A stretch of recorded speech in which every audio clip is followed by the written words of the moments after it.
Hello everyone, मैं कर this side and guys, ये वीडियो हमारा एक्सक्लूसिवली होने वाला है how to start network marketing. बहुत से लोग इस बिजनेस को स्टार्ट करते हैं जिन्हें स्टार्टिंग में ये नहीं पता होता कि कैसे हमें हमारा नेटवर्क बिल्ड करना है, कैसे हमें लोगों से इंटरेक्ट करना है। तो गाइस, इस वीडियो में मैं आपको वो 5 बेसिक पॉइंट्स बताने वाला हूं जिनको मैंने स्टार्टिंग में यूज करा था, अपनी एक बड़ी टीम बनाई एंड उन्हीं पॉइंट्स को आपको यूज करके अपना नेटवर्क बिल्डअप करना है। बट गाइस, उन पॉइंट्स को डिस्कस करने से पहले मैं आपको कुछ एक चीज बताना चाहता हूं इस बिजनेस के बारे में कि इस बिजनेस की एक खासियत भी है और एक नुकसान भी है। वो क्या है कि बिजनेस बहुत ही कम इन्वेस्टमेंट के अंदर स्टार्ट हो जाता है, जिसके कारण बहुत से लोग इस बिजनेस को सीरियसली नहीं लेते हैं। ओके, लेकिन गाइस, अगर आपने इनमें से एक भी पॉइंट को मिस करा या फिर उसे फॉलो नहीं करा, तो जिस तरह से अगर एक कार का एक भी टायर पंचर हो गया, वो आगे नहीं बढ़ सकती, तो आपका बिजनेस भी आगे नहीं बढ़ेगा। सो डायरी पेन लेके रेडी हो जाओ आप और उन सभी पॉइंट्स को नोट डाउन करना step by step. So let's start. तो गाइस, जो फर्स्ट पॉइंट है जो आपको इस बिजनेस में आगे लेके जाएगा, वो है why you are doing this business. तो सबसे पहले आपको डिसाइड करना है कि हम इस बिजनेस को कर क्यों रहे हैं। चलो कुछ केसेस के साथ इसको फाइंड आउट करते हैं और डिसाइड करते हैं कि आप इस बिजनेस को क्यों करने वाले हो। सबसे पहला पॉइंट, कुछ लोग होते हैं इस बिजनेस को इसलिए करने आते हैं कि यार चलो 5-10 हजार रुपए कमा लेंगे। कुछ लोग इस बिजनेस को इसलिए कर रहे हैं कि यार चलो लॉकडाउन कर लेते हैं। कुछ लोग इसलिए कर रहे हैं कि यार मेरे फ्रेंड या रिलेटिव जिसने भी मुझे इस बिजनेस में ज्वाइन कराया, चलो उसके कहने पे कर लेते हैं। लेकिन एक पर्सन होगा जो इस बिजनेस को शायद इसलिए कर रहा होगा कि यार मुझे लॉन्ग टर्म में इस बिजनेस से बहुत बड़ा पैसा कमाना है, नाम कमाना है, मुझे मेरी ड्रीम लाइफ स्टाइल जीनी है। अब 4 से 5 लोग, डिफरेंट मेंटेलिटी के लोग इस बिजनेस के अंदर आए। चलो आप मुझे खुद बताओ कि कौन सक्सेसफुल होने वाला है। ऑफ कोर्स वही इंसान जो एक लॉन्ग टर्म स्टेबिलिटी और लॉन्ग टर्म एक माइंडसेट बना के आया है कि मुझे इस बिजनेस को इस तरीके से करना है एंड मुझे ये सारी चीजें इसमें अचीव करनी है। ओके, तो सबसे इंपॉर्टेंट चीज है अपना वाई क्लियर करो। जितना स्ट्रॉन्ग आपका वाई होगा, जितना बड़ा आपका वाई होगा, उतनी बड़ी सक्सेस आपको इस बिजनेस के अंदर मिलेगी। लेकिन उसके साथ साथ आपके वाई के अंदर एक इमोशनल टच होना चाहिए। इमोशनल टच का मतलब क्या होता है मैं आपको बताता हूं। मैं आपको मेरा इमोशनल टच एक बार शेयर करता हूं। जब मैं इस बिजनेस के अंदर आया था, आज से करीब 1 से 1.5 साल पहले, मेरे फादर की एज 48 थी। ओके, एंड मैंने उनको स्टार्टिंग से मेहनत करते हुए देखा है। आज से 10 साल पहले भी वो उतनी मेहनत कर रहे थे एंड आज इस एज में भी वो उतनी मेहनत कर रहे हैं। किसके लिए कर रहे हैं? हम बच्चों के लिए कर रहे हैं। ओके, तो मैंने एक चीज सोची कि यार अगर मैं इस बिजनेस से सेल्फ मेड हो गया, कि अगर मुझे उनसे पैसा नहीं मांगना पड़ रहा, तो मैं इस बिजनेस में सक्सेसफुल हूं। और अगर मैं आने वाले टाइम में अगर अपनी इनकम को बढ़ा लेता हूं और अपने आप को एक नेक्स्ट लेवल पे ले जाता हूं कि ना सिर्फ मैं अपना खर्चा निकाल पा रहा हूं, मैं उनको भी सपोर्ट कर रहा हूं फाइनेंशियली, तो मेरे लिए बहुत बड़ी सक्सेस है। सो गाइज, आप अपना एक इमोशनल वाई भी सेट करो। इमोशनल वाई अपने पेरेंट्स के लिए या जो भी आपकी लाइफ में सबसे इंपॉर्टेंट पर्सन है, सो उसके साथ अपना एक वाई सेट करो। ओके, एंड वही वाई आपका इस बिजनेस के अंदर सक्सेस का कारण बनने वाला है। सो गाइज, सेकंड पॉइंट है गोल सेटिंग। देखो, अगर इस बिजनेस में आगे जाना है तो आपको अपने कुछ गोल्स बनाने होंगे जो आपको मोटिवेट करेंगे इस बिजनेस में काम करने के लिए। अब देखो, 3 चीजें होती है, लोग जिसके बीच में कंफ्यूज हो जाते हैं। सबसे पहली चीज होती है विश, यानी कि इच्छा। इच्छा क्या होती है मैं आपको थोड़ा सा एक्सप्लेन करता हूँ। आप रोड पे खड़े हो, आपके सामने से जा रही है, आपका मन कर जाएगा कि हाँ यार अच्छी है, काश मेरे पास होती। गलत मत समझना, मैं कार की बात कर रहा हूँ। ओके, थोड़ी देर बाद कोई दूसरी कार जाएगी तो आपका मन कर जाएगा यार ये भी अच्छी है, ये भी मेरे पास होती। थोड़ी देर बाद कोई दूसरी जाएगी। तो इच्छा एक ऐसी चीज है जो चेंज हो जाती है। क्या मर्सिडीज भी अच्छी है, BMW भी अच्छी है, स्कोडा भी अच्छी है एंड सारी कार्स हमें वहां पे अच्छी लगती है।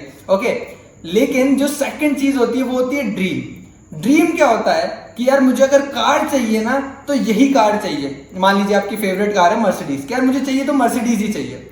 ओके, लेकिन हमें इस बिजनेस के अंदर ड्रीम्स को किस तरीके से बनाना है मैं आपको बताता हूं। 3 स्टेजेस में आपको अपने ड्रीम्स को बनाना है। फर्स्ट बनाने हैं आपको short term dreams. Short term dreams क्या होते हैं? जो आपको टारगेट लेना है कि अगले 3 से 6 महीने में मुझे इस बिजनेस से क्या लेना है। जब मैंने नेटवर्क मार्केटिंग में एंट्री करी थी तो मैंने शॉर्ट टर्म ड्रीम अपना लिया था बाइक का। जी हाँ गाइस, बाइक का मैंने ड्रीम लिया था। क्यों लिया था? क्योंकि मुझे नीड थी बाइक की। मैं पैदल कॉलेज जाता था या बस में जाता था, तो मेरी नीड की चीज क्या थी उस टाइम पे? बाइक। तो मैंने प्लानिंग करी कि यार 1.25 लाख रुपए की बाइक है, इतना मुझे उसका डाउन पेमेंट देना पड़ेगा, इतनी EMI आएगी, तो उसके अकॉर्डिंग मैंने वर्क करा और एक शॉर्ट टर्म ड्रीम बनाया। उसके बाद मिड टर्म ड्रीम बनाओ कि अगले 1 से 1.5 साल में आपको इस बिजनेस से क्या चाहिए, and then long term dream बनाओ कि अगले 5 साल 7 साल में आपको इस बिजनेस से क्या चाहिए। एंड सबका एक आप इनकम का रेंज भी बना लो कि यार 3 से 6 महीने में जो मुझे चीज चाहिए, शायद वो 30,000 की हो, 40,000 की हो, 50,000 की हो। ओके, जो चीज मुझे 1 से 1.5 साल में चाहिए, शायद वो 2 लाख की हो, 4 लाख की हो, 5 लाख की हो। एंड जो चीज मुझे अगले 5 से 7 साल में चाहिए, वो कोई लग्जरी आइटम हो सकता है, आपका ड्रीम हाउस हो सकता है, कोई बड़ी कार हो सकती है, वर्ल्ड ट्रिप जैसा आपका जो है ड्रीम वो हो सकता है। सो इस तरीके से आपको बनाना है, ये बहुत जरूरी है गाइस। क्यों जरूरी है? मान लीजिए कोई बड़ी बिल्डिंग है, अगर आपको उसके टॉप पे जाना है तो आप उड़ के तो जा नहीं सकते, आपको स्टेप बाय स्टेप सीढ़ियों का इस्तेमाल करना पड़ेगा। एंड ये बिजनेस भी इसी तरह से है, आपको स्टेप बाय स्टेप्स आपके ड्रीम कंप्लीट करने पड़ेंगे अगर आपको अपना अल्टीमेटली सबसे बड़ा ड्रीम कंप्लीट करना है। मैंने अपना फर्स्ट ड्रीम बाइक का कंप्लीट करा, जिसकी मुझे रिक्वायरमेंट थी। सेकंड ड्रीम मैंने अपना आईफोन का कंप्लीट करा, जो मुझे चाहिए था। एंड थर्ड ड्रीम की अभी मैं अब प्लानिंग कर रहा हूँ। एंड गाइस, जो तीसरी चीज होती है वो होती है गोल। गोल क्या होता है मैं आपको बताता हूं। गोल और ड्रीम के अंदर एक बहुत छोटा सा डिफरेंस होता है। जो गोल होता है ना, वो 100% लोगों के कंप्लीट होते हैं। क्यों होते हैं? उनकी प्रोबेबिलिटी ड्रीम से ज्यादा कंप्लीट होने की होती है, क्योंकि ड्रीम सिर्फ लोग डिसाइड कर लेते हैं मुझे ये चाहिए, लेकिन जब वो उसे गोल में कन्वर्ट करते हैं ना, उसके नीचे डेट और उसकी एक पूरी प्रॉपर प्लानिंग बना लेते हैं। सो गाइज, आपको कुछ नहीं करना, अपने ड्रीम्स, अपने गोल्स की लिस्ट बनानी है। आप जो भी अपने गोल्स आप डिसाइड करने वाले हो, कुछ भी हो सकते हैं आपके रिक्वायरमेंट के, जिस भी चीज की आपको नीड है। आप अपने लिए फोन की प्लानिंग कर सकते हो, वॉच की, बाइक की, जो भी चीज आपको चाहिए, या फिर आपकी फैमिली में अगर किसी चीज की नीड है, अगर वो चीज आपके पास आ जाए और आपकी फैमिली में खुशियां आ जाए, तो वो भी चीज आपका गोल हो सकती है।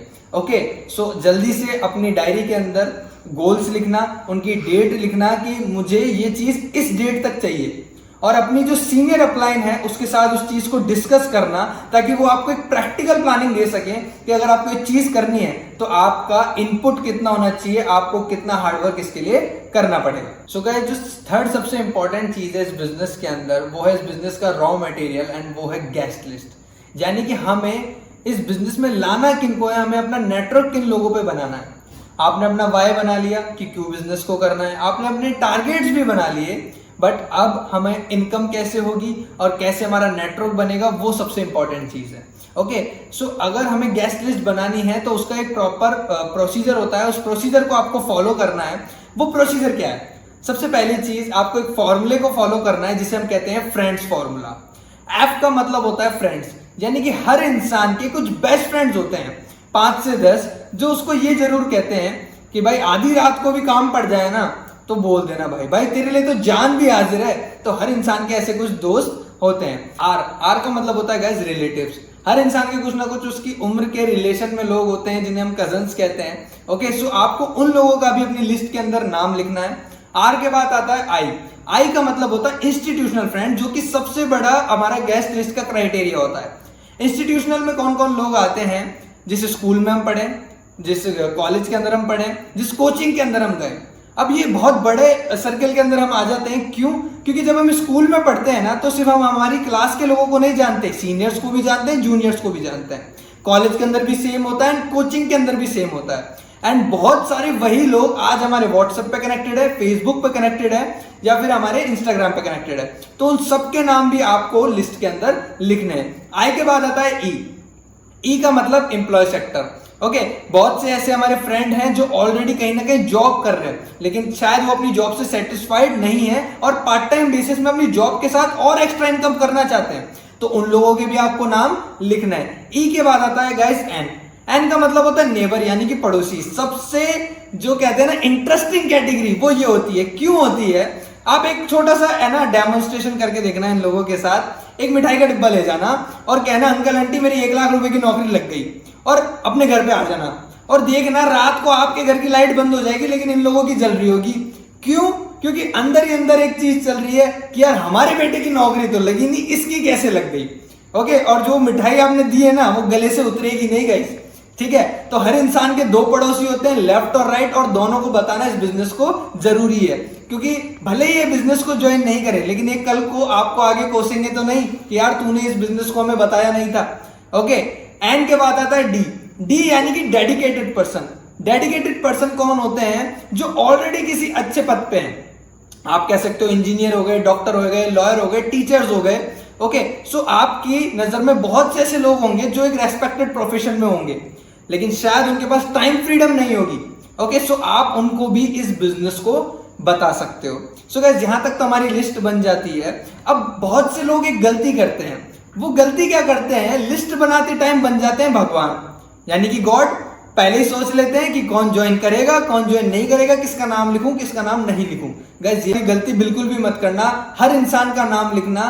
क्यों? क्योंकि बहुत से लोग इस बिजनेस में आपके साथ एज ए डिस्ट्रीब्यूटर या फिर बिजनेस करने के लिए आएंगे, एंड बहुत से लोग आपके कस्टमर बन जाएंगे। कस्टमर आपको हर महीने बिजनेस देगा, एंड जो आपके साथ बिजनेस करने आएंगे वो आपके बिजनेस को मल्टीप्लाई करेंगे। सो आप सबसे पहले अपनी लिस्ट बनाओ। लिस्ट बनाने के बाद देखो कि कौन सा पर्सन बिजनेस मेंटेलिटी का है एंड कौन सा पर्सन जो है उसके अंदर कस्टमर मेंटेलिटी का है। ओके, लेकिन जब मैंने अपनी लिस्ट बनाई थी ना, मुझे बहुत सारे रिजेक्शन मिले, मुझे फर्क नहीं पड़ा। पता है क्यों? इंडिया के अंदर जो हमारे दोस्त होते हैं या लोग होते हैं, हमें दो चीजें फ्री में दे जाते हैं, एक तो गाली और एक ज्ञान। ओके, ये आपको कहीं पे भी फ्री में मिल जाएगा। और मेरे दोस्तों ने, गाली का तो मैं नहीं बता सकता, लेकिन ज्ञान भर भर के दे दिया था। और उस ज्ञान का फायदा पता है गाइस क्या हुआ? अगली कैटेगरी पे मैंने बहुत बड़ा काम करा, जिसे हम कहते हैं स्ट्रेंजर्स। आप अपनी पूरी लिस्ट कितने लोगों की बना लोगे? 100, 200, 300, 400, 500, लेकिन सबसे बड़ी कैटेगरी होती है गाइस स्ट्रेंजर। इंडिया की पॉपुलेशन कितनी है? 135 करोड़। कितने लोगों को जानते हो? 500 लोगों को। अगर 500 लोगों ने ना भी बोल दिया तो फर्क पड़ेगा, यानी कि पूरे समंदर में से ना चम्मच भर पानी निकालने जितना है। अगर आपने अपने फ्रेंड्स पे इस बिजनेस को ट्राई कर करके, इनवाइट कर करके इनविटेशन सीख लिया, और ये सीख लिया लोगों से कैसे बात करनी है, और अगर अपनी स्किल्स को डेवलप कर लिया, तो कभी भी लोगों की कमी नहीं होगी। एंड एक टाइम वो भी आएगा जब आप अपनी पर्सनालिटी और स्किल्स को इतना डेवलप कर लोगे कि लोग आपके पास आगे से आएंगे। सो गाइज, हमें बिल्कुल भी नहीं सोचना इस बिजनेस को कौन ज्वाइन करेगा कौन नहीं करेगा। इस बिजनेस में सीधी सी चीज है, लॉ ऑफ एवरेज काम करता है कि आप अपने कुछ लिमिटेड फ्रेंड्स को बताया, सपोज 10 को बताया, सो 2 से 3 लोग आपके बिजनेस में इंटरेस्टेड हुए एंड आपके साथ बिजनेस को स्टार्ट कर दिया। ओके, सो अपनी लिस्ट बनाओ। लिस्ट को किस फॉर्मेट में बनाना है वो मैं आपको बता देता हूं। सीरियल नंबर लिखना है, उसके बाद उसका नाम लिखना है, उसका एज लिखना है, एंड सिटी लिखनी है, एंड उसका आगे प्रोफेशन लिखना है। ये सारी चीजें आपको फॉर्मेट में लिखनी है। एंड कुछ लोग तो ये भी सोचते हैं गाइस, यार हमारे फोन में नंबर है, हम क्यों लिखें? गाइस देखो, मैंने आपको स्टार्टिंग में ही कहा था, इस बिजनेस की एक कमजोरी भी, एक खासियत भी है, पैसा नहीं लगता तो लोग सीरियस नहीं लेते। अगर आप यही सेम काम, मान लो अगर अपनी कोई शॉप खोलते 2 से 3 लाख रुपए लगा के परचूनी की, तो क्या आप ऐसा करते? रिकॉर्ड मेंटेन करते ना कि मेरे कितने कस्टमर है जो रेगुलरली मुझसे सामान लेके जा रहे हैं। वही सेम चीज आपको यहाँ पे करनी होगी, अपना पूरा रिकॉर्ड बनाना होगा, ताकि हम उसमें से अपना पूरा परफॉर्मेंस देख सकें कि कितने लोगों को हमने बिजनेस बता दिया, कितने लोग अभी बाकी हैं, एंड उस लिस्ट में कंटिन्यूसली नए लोग हम ऐड कर सकें। ओके, सो लिस्ट को सेम फॉर्मेट में आप बनाना, और मिनिमम 100 to 200 की लिस्ट होनी ही चाहिए, क्योंकि हम सभी लोग चांद पे तो रहते नहीं है, समाज में रहते हैं, और समाज में हर इंसान कम से कम 100 लोगों को जानता है। ओके गाइस, एंड गाइस जो नेक्स्ट सबसे इंपॉर्टेंट पॉइंट आता है वो आता है इनविटेशन। हमने लिस्ट बना ली, सारा काम कर लिया, लेकिन अब लोगों को हमें इस बिजनेस के लिए अप्रोच कैसे करना है, एंड यही वो पॉइंट है जिसमें सबसे ज्यादा लोग फेल होते हैं, या फिर मैं कहूँ सबसे ज्यादा गलतियां करते हैं। एंड वो घबरा जाते हैं कि यार मुझसे कोई इन्वाइट नहीं हो रहा, या कोई मेरा बिजनेस कंसेप्ट देखने के लिए नहीं आ रहा। सो प्रॉपर स्टेप्स क्या होते हैं, किस तरीके से हमें लोगों को इन्वाइट करना है इस बिजनेस के लिए, तो वो आज हम जानने वाले हैं।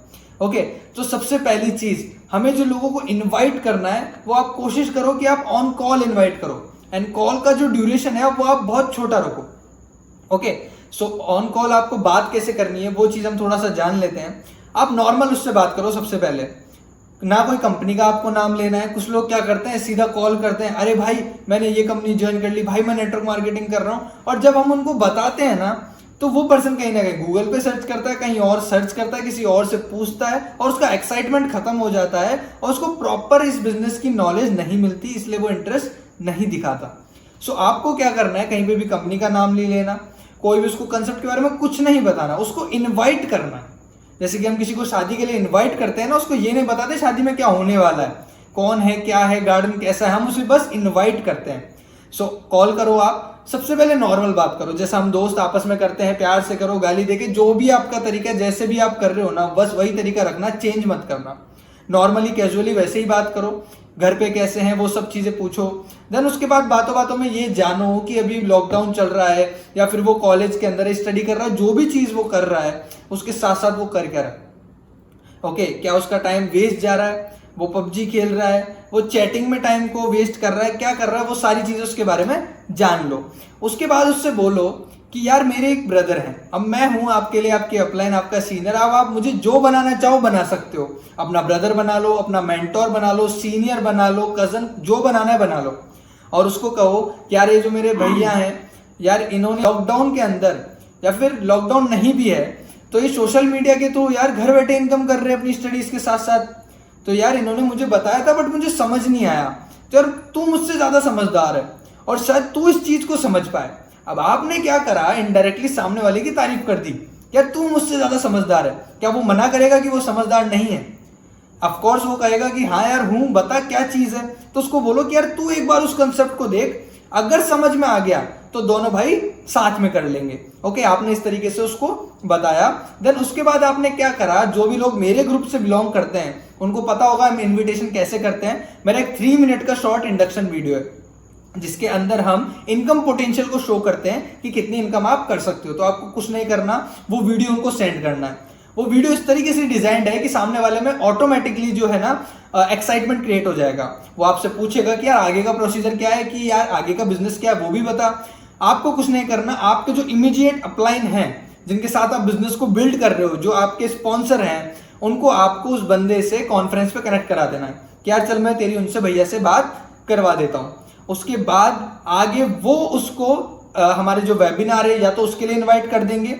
अगर वो पर्सन वेबिनार के लिए फ्री नहीं है उस टाइम पे तो वो उसको डिटेल्ड वीडियो शेयर कर देंगे। सो नॉर्मली इस तरीके से हमें इनविटेशन को बनाना है, सिंपल रखना है, कॉम्प्लिकेटेड नहीं बनाना। जितना सिंपल रखोगे उतने ज्यादा लोग आप इनवाइट कर पाओगे। एंड गाइस, अब बात आती है ड्यूरिंग द वेबिनार क्या करना है, यानी कि जब वो पर्सन आपका प्रेजेंटेशन देख रहा है या आपका कंसेप्ट देख रहा है तब आपका रोल क्या है। अगर वो पर्सन आपके लाइव प्रेजेंटेशन के अंदर आया है तो वहां पे आपको पता है वीडियो का ऑप्शन होता है लाइव प्रेजेंटेशन के अंदर, जूम के अंदर। तो सबसे पहली चीज आप अपना वीडियो है ना प्रॉपर्ली सेटअप करके बैठ जाओ और अपना वीडियो ऑन रखो, ताकि वो पर्सन ये देखे कि यार जो पर्सन मुझे यहाँ पे लेके आया ना वो कितना सीरियस है इस कंसेप्ट को जानने के लिए, एंड वो भी फिर उसी तरीके से सीरियस होकर इस बिजनेस को देखेगा। एंड अगर आप उसको वीडियो शेयर कर रहे हो तो सबसे पहले वीडियो की हाइप बना दो कि भाई इस वीडियो को बिना स्किप करे देखना, प्रॉपर्ली हेडफोन्स को यूज करना, स्किप मत करना और आगे किसी को भी शेयर मत करना। जितना इंपॉर्टेंस आप उस वेबिनार के लिंक को या वीडियो को दोगे ना उतना ही ज्यादा उसका इंपैक्ट उस पर्सन के ऊपर पड़ेगा। सो गाइस, जो सबसे लास्ट और सबसे इंपॉर्टेंट पॉइंट है जिसके बिना आपका नेटवर्क बिल्ड नहीं होगा, आप कितने भी एफर्ट्स कर लो गाइस, वो है फॉलोअप। फॉलोअप क्या होता है, किसी भी पर्सन के आफ्टर द प्रेजेंटेशन आपको क्या करना है, डाउट्स क्लियर करना है। अब होता क्या है, लोग प्रेजेंटेशन को देख लेते हैं लेकिन देखने के बाद ना माइंड में बहुत सारे है ना अजम्पशन बना लेते हैं कि यार ऐसा भी हो सकता है, अगर मैंने इस बिजनेस को करा तो ऐसा भी हो सकता है, और उन डाउट में फंस के रह जाते हैं। या फिर वो कहीं ना कहीं ऐसे लोगों से जाके डिस्कस कर लेते हैं जिनको इस बिजनेस की नॉलेज नहीं है और वो उसको गलत एडवाइस दे देंगे। तो सबसे पहली चीज, आपको फॉलोअप के अंदर वेट नहीं करना, तुरंत आप फॉलोअप करो। जितना जल्दी आप फॉलोअप कर सकते हो उतना जल्दी आप फॉलोअप करो। ओके, और उसके बाद आपको फॉलोअप में करना क्या है, सबसे पहले सामने वाले का ट्रस्ट जीतना है। ट्रस्ट बिल्डिंग आपको उसके साथ करनी है और उसके बाद आपको उसको ट्रांसपेरेंसी दिखानी है इस बिजनेस की। ठीक है, अब होता क्या है, देखो जितनी भी नेटवर्क मार्केटिंग कंपनियां वो प्रोडक्ट्स के ऊपर आज के टाइम पे काम कर रही है, तो उसको प्रोडक्ट्स के बारे में टेस्टिमनी दो, अपना प्रोडक्ट्स का एक्सपीरियंस दिखाओ, उसको ये बताओ कि भाई बहुत ईजी है, तो कोई ना कोई ब्रांड का प्रोडक्ट यूज कर रहा है, एक बार इसका यूज करके देख, मनी बैक गारंटी भी अगर तेरे को पसंद नहीं आया तो सारी चीजें उसको ट्रांसपेरेंसी के साथ दिखाओ ताकि उसको बिलीव हो कि हाँ यार कुछ दिक्कत नहीं है, मेरा पैसा सेफ है, या फिर जो भी मैं प्रोडक्ट्स ले रहा हूं वो जेन्युइन है। ओके, अब बहुत से लोगों को और भी डाउट आते हैं कि यार टाइम का इशू है, तो टाइम के लिए उसको बताओ भाई पार्ट टाइम बेसिस पे करना है, जितना टाइम तू दे सकता है उतना टाइम दे। और जो लोग मेरी टीम से बिलोंग करते हैं उनको पता है हम स्मार्ट वर्क पे वर्क करते हैं, हमारा पूरा काम वीडियोस के थ्रू होता है और बहुत ही हमारा वर्क स्मार्टली होता है जहां पे टाइम बहुत ज्यादा कम कंज्यूम होता है। तो वो चीज उसको बताओ। अगर वो स्टूडेंट है तो, जॉब करता है तो भी सेम चीज बताओ कि जॉब के साथ साथ कर सकते हैं। पेरेंट्स का अगर इशू है, अगर पेरेंट्स को डाउट है या कुछ भी है, तो आपके जो सीनियर अपलाइन है, जो एक्सपीरियंस थोड़ा सा रखते हैं, तो उनसे उनके पेरेंट्स की बात करा दो, जहां पे उनको थोड़ा सा बिलीव हो जाए कि मेरा जो बच्चा है वो किसी अच्छे पर्सन के साथ काम कर रहा है, जहां पे उसकी स्किल्स ग्रो हो सकती है, जहां पे वो कुछ नई चीजें सीख सकता है। ओके, सो ये कुछ इंपॉर्टेंट पॉइंट्स हैं, जो डाउट्स हैं जो फॉलोअप के टाइम पे आपको आएंगे, लाइक मनी इशू है या पेरेंट्स का है, टाइम का है। सो ये सारी चीजें आपको क्लियर करनी है। ओके गाइस, जो सबसे इंपॉर्टेंट चीज आपको फॉलोअप के टाइम पे बतानी है क्लोजिंग करने के लिए, सेल को क्लोज करने के लिए, वो है guys loss of delay. Loss of delay आपको उसको कैसे एक्सप्लेन करना है कि देख भाई, मैंने सिर्फ तेरे को इनवाइट नहीं करा था, मेरे और भी दोस्त हैं उनको इनवाइट करा था, मैंने 10 जनों को इनवाइट करा, अब और भी लोग इंटरेस्टेड है इस कंसेप्ट के लिए। अब जो सबसे पहले स्पॉन्सर अपना डालेगा, सबसे पहले अपना रजिस्ट्रेशन कराएगा, तो बाकी के जो भी लोग मेरे साथ इस बिजनेस को स्टार्ट करेंगे तो उनको मैं कहीं ना कहीं तेरे रेफरल में डाल दूंगा। अब तू देख कि तू लोगों को जानता भी नहीं है उनको, लेकिन वो सीधा तेरे बिजनेस के अंदर आ जाएंगे और डायरेक्टली तेरे को उनका बेनिफिट मिल जाएगा। तो जितना जल्दी तू इस बिजनेस को स्टार्ट करेगा उतना जल्दी तेरा बेनिफिट होगा। सो ये चीज आपको उसको जरूर एक्सप्लेन करनी है अगर आपको अपने बिजनेस को या अपने नेटवर्क को बहुत तेजी से बिल्डअप करना है। सो गाइस, पूरी वीडियो को समराइज करते हैं। हमने आज 5 बेसिक पॉइंट्स के ऊपर बात करी। सबसे पहला था वाई। आप सबसे पहले अपना वाई क्लियर करो, अपनी डायरी में अपना वाई लिखो। सेकंड पॉइंट था आपके ड्रीम्स, आपके टारगेट जो आपको लिखने हैं step by step. And third सबसे इंपॉर्टेंट चीज थी गेस्ट लिस्ट। ओके, तो सबसे पहले आपको क्या करना है, ये तीनों लिस्ट बनानी है और अपनी अपलाइन को सबमिट करानी है कि सर जो मेरा वर्क था वो डन हो चुका है। और नेक्स्ट डे से ही आपको जो भी वेबिनार्स हो रहे हैं उनको यूटिलाइज करना स्टार्ट करना है। लेकिन गाइस एक चीज का ध्यान रखना, जब भी आप इनविटेशन करो या फॉलोअप करो, एक ही चीज काम करेगी, वो है आपका एक्साइटमेंट। और जितनी इंपॉर्टेंस आप इन वेबिनार्स को और अपनी अपलाइन की आपके गेस्ट के सामने प्रेजेंट करोगे, उतना ही ज्यादा आपका रिजल्ट आएगा और आपका लॉ ऑफ एवरेज है वो भी कहीं ना कहीं बेटर हो सकता है। ओके गाइस, तो ये कुछ बेसिक्स पॉइंट्स हैं, इनको फॉलो करो आप। अगर कोई भी डाउट आता है इनके बाद भी तो आप अपनी अपलाइन से कांटेक्ट करो। बस मैं आपसे इतना कहना चाहूंगा, ज्यादा दिमाग मत लगाओ कि क्या करना है क्या नहीं करना है। जितने भी लोग इस इंडस्ट्री में सक्सेसफुल हुए हैं उन्होंने यही 5 बेसिक पॉइंट्स को फॉलो करा है। इसके बाद की जो चीजें आती है वो जैसे जैसे आपका लेवल और एक्सपीरियंस आता जाएगा आप सीखते जाओगे। लेकिन ये बेसिक पॉइंट है, इनको आपको डायरी में नोट करना है, क्योंकि ये वो चीज है जब आपका नेटवर्क बिल्डअप होना स्टार्ट होगा तो यही चीजें आपको अपनी टीम में भी डुप्लीकेट करनी है और उनको भी सिखानी है। So guys, thank you so much and best of luck for your journey.